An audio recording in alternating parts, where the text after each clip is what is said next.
What's good, YouTube?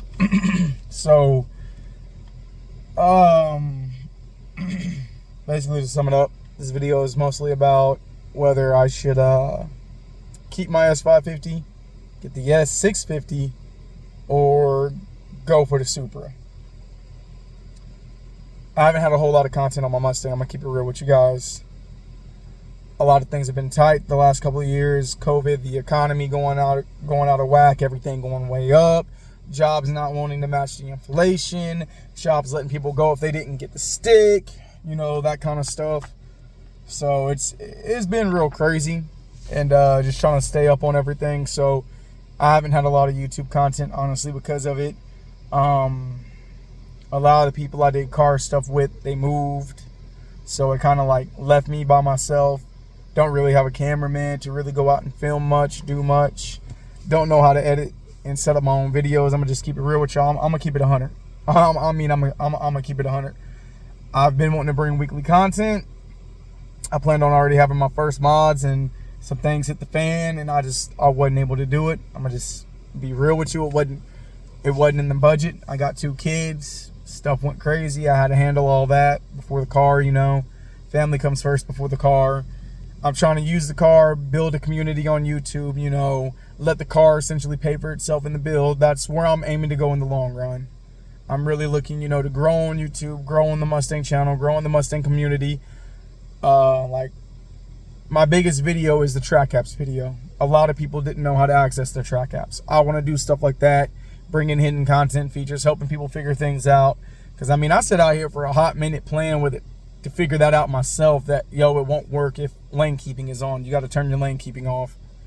And in case you missed that video, it's this little switch right here on the end of your turn signal. You just mash the switch and you'll see dotted lines up on your dash, and it'll say lane keeping on or lane keeping off. Once you turn it off, you have access to your track apps. And there was one other feature in there that denied access. You want to make sure all your driving assist other than like traction control is off, because then it thinks you're on a public road, because it tells you track apps is only accessible on the track. So if you have a lot of road assistance, you got to turn that stuff off. But the biggest thing about it is I've always been a JDM fan. My first car was a JDM. I was about to buy a bike. I gave my grandpa some of my money because I wanted him to co-sign for the bike when I was younger. And, you know, we're kind of going back in the past a little bit, but just to explain the backstory here. And there was a specific car we seen, and I made a deal. I told him, I was like, yo, if you let me buy this car, I won't get the bike. Me and my cousins had been racing. He got him a Volkswagen Turbo Jetta. This car was turbo. I could tell just starting it up. I didn't get to test drive it. I gave him my money and I was like, hey, Grandpa, I was like, I don't want to see this car in the yard when I come home from work tomorrow. Like, we need to come back and drive it, because he had to get to church. We were running behind. We just went to go get the papers for the bike. I came home, car was in the yard. This is just to explain how I lost the car, so y'all don't think, you know, I just flat out totaled and wrecked it. No, the car needed tires. Shortly after getting it, I sent it in to get the tires fixed. They couldn't get the lug nuts off. They had it a couple of days, still couldn't get the lug nuts. So I was like, well, I need my car back so I can get to work. It's past the weekend, the holiday's over. When I get the lug nuts in, call me, I'll bring it up there. They said, all right. Went to work. Later that evening, I was like, I'm gonna go pick up my PS4. It had started raining. The tires were still slick. I hydroplaned, slid into a field, and I literally just broke my side mirror and put a real tiny dent in my door. A tiny dent from just barely grazing this fence. That was it. That's all the damage that I did physically to the exterior. I replaced 3 of the CV joints while they did have my car. It just didn't sit there. I got 3 CV joints fixed. It was a Mazda Speed 6, so it was all-wheel drive. I snapped the 3 CV axles that I had just replaced by sliding on the unlevel terrain of the field. Insurance took my car and they totaled it because the CV joints were broken. But I was like, I bought it with all the CV joints broke, and I've fixed 3, and you're telling me I snapped them and it's totaled because of that. So I'm like, literally what you're telling me is I was sold a totaled car, which was allowed to be sold, just for what I just put on it to happen to snap because they weren't put on that great or whatever the case may be, for y'all to total it. I'm like, yeah, pretty much. If you want it back, it's $7 grand. I said, screw it. Got my first Mustang, which was my 05. Fell in love with it. Started modding it. Started a lot of exterior mods, paint, spoilers, tint, you know, racing wheels. I was doing all that. Then I started getting into the engine a little bit, radiators, cooling hoses. You know, I started trying to go big. And then I blew out my diff and everything went downhill. I ended up buying this new one. And before I bought it, it came between this new one and a Supra. Well, my job personally gave me a discount through BMW, Ford, and Kawasaki. I really debated on getting a bike again, but I was like, we're right in the winter months. It'd be stupid. I don't want to ride a bike in the cold. I'm getting a car. So it came down to the Mustang and the Supra. The Supra was like, I think 10,000. It was between 10 to 20,000 more, because I think the Supra was like 60 or 55. It's in between 55 to 60,000 of the one they had. And then the Mustang was definitely 50. And I got a discount on any new vehicle purchase, and Toyota was not one of them. And then I found this current Mustang for 46, brand new, no owner. Why such a big price difference? I don't know. You know, some dealers do a massive markup because, you know, the base MSRP was 40 to 44,000 for one of these, depending on all the interior trim you had. So I found one that wasn't highly overpriced. Got it. Love it. But now I'm kind of thinking, man, I probably should have went with the Supra because I'm a real JDM guy.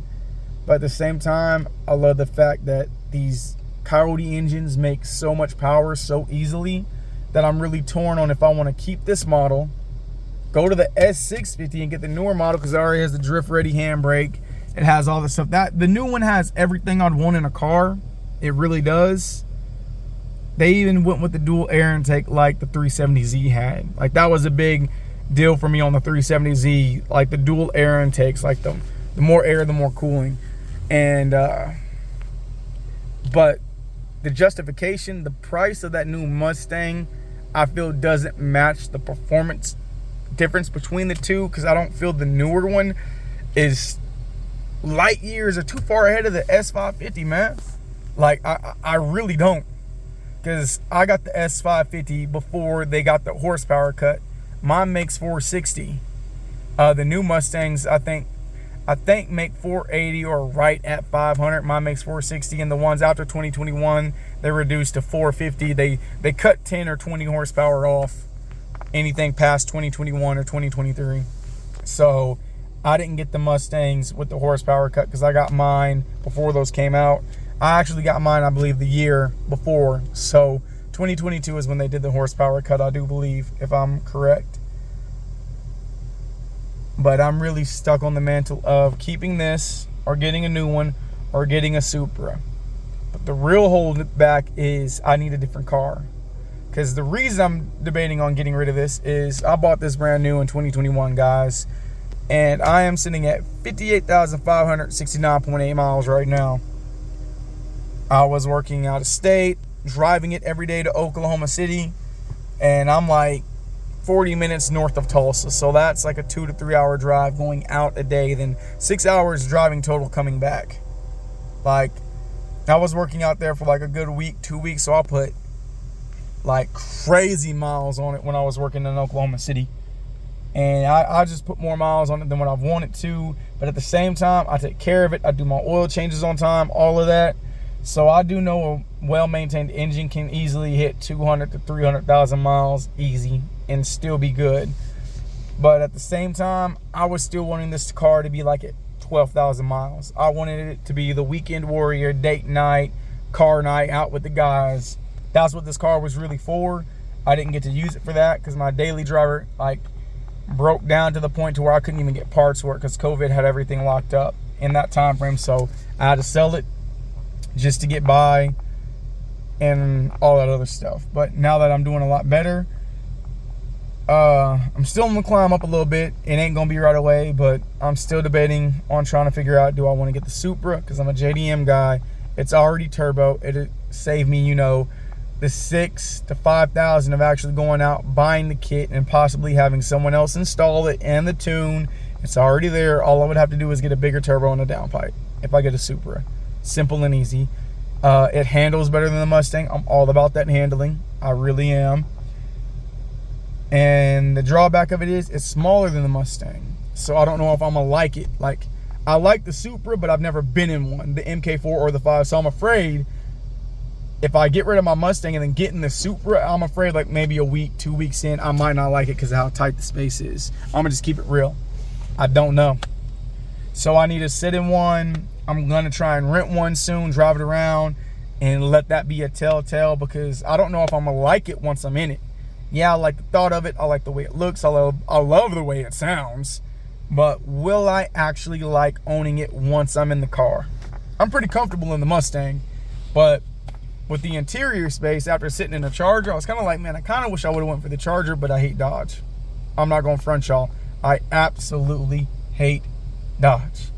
I respect their platform, the fact that that Charger, as heavy as it is, can move the way that it can move. Mad respect, but I just don't like Dodge. I'm not a Dodge advocate. Ford, BMW, Mazda, and Mitsubishi. Those are my 4 brands. Oh, actually 5. Ford, Mazda. It's 4. Ford, Mazda, Nissan, Mitsubishi, and BMW. Yeah, there's 5. So those are the only ones I really mess with. If it's not a BMW, if it's not a Ford, if it's not a Mazda, if it's not a Nissan or BMW or those, I don't really mess with them. Those are the only ones I mess with, honestly. The main, like JDMs, you know. The top 2 for me is Nissan and Mazda. You know, Toyota, because like I was saying, the Supra, of course. So yeah, there's 6 in all. If I were to count the Toyota, Nissan, Mazda, BMW, Ford. Sorry, I got distracted. Someone looked like they were about to drive off up in my road and in my yard, and look, it'd be a cop. That was a highway patrol who literally looked like he was about to just drive up in my yard. I don't know if he was falling asleep or not. But yeah. So yeah, those are my 6. Ford, Mazda, Nissan, BMW, Toyota, and Mazda. I can't remember if I said Mazda. I'm getting thrown off. It's been late, long day, worked a lot of hours, but I'm really trying to make that decision on which one I want to get, what I want to build, because if I get rid of this and get a newer model, I don't like buying used cars. And the reason why is when people trade off their car, it's one of 3 reasons. 1, they just got money to blow and they want the newest model out. That's one of the reasons. The main reason is they've messed something up on the car and they want to get rid of it before it costs them money. That's why you have all these cars with buy as is stickers on them. And the third reason, which is the least likely I feel to happen, well, actually no, it probably happens more than the ones who have money to blow and just want a new car every year, is they bought the car, they saw it, they sat in it at first, they loved it, and then actually owning it for a couple of weeks or a couple of months, they realized it wasn't for them. They don't like the way it rides. They don't like the way it feels. They feel they made a mistake and they just want to get rid of it. They feel it was a bad financial investment. They bought this car and now they hate it. So that's understandable, and I get that. So those are the few reasons why I don't like buying used cars, because you never know which one of those 3 you're going to get. Is it that they just didn't want it because they hated it? And if they hated it, what did they hate about it? Or was it just someone who wanted the newest model, traded in, they took care of it? Or is it, did I get one that someone, you know, was constantly going 5, 10, 15, 20,000 miles past their oil change and just, it's trash, and traded it off because they weren't taking care of it and maintaining the maintenance. And now I have a ticking time bomb on my hands. You know, that's really where I'm at with the whole car community thing going on, with what I'm going to get, what I'm going to build, and what I'm going to bring to the channel. I'm really trying to figure that out. I do know if I keep this, I'm already looking at whether I want to pro charge it, supercharge it, or twin turbo it. Things are starting to turn around, so I've went and asked some advice from all my homies and friends and followers on TikTok, everyone in the car community there for quick answers. TikTok replies, they hit back quick, almost instantaneously. I'm wanting to know what's the best forced induction to put on the Gen 3 Coyote for the best bang for the buck and for the best reliability. Is it a root style, centrifugal, which is the Pro Charger, or the twin turbos? What's more budget friendly, and which one can you put on to get the most power with the most reliability? Every engine handles something differently. Some people say, oh, turbos are the best, but if the engine likes superchargers better and it performs better with superchargers, it likes superchargers, or turbos, whatever the case may be. Like, look at Dodge. You can't get a scat pack and boost it that well. Their engines don't like boost. You only get 3-4 pounds of boost. You can take a brand new scat pack and a brand new 10-speed, and you can boost the hell out of a Coyote engine. Coyotes love boost. It really almost doesn't matter what platform, but which platform is the best. That's what I'm looking for. I'm wanting to go with the best. You know what I'm saying? Out the gate, you can get 600-700 horsepower. Stop block. Not much mods at all. Just by boosting it. You ain't doing that with no scat pack. You're just not. So that's honestly why I went with the Mustang, is because I went with performance. Now, what performance route do I want to go if I keep it?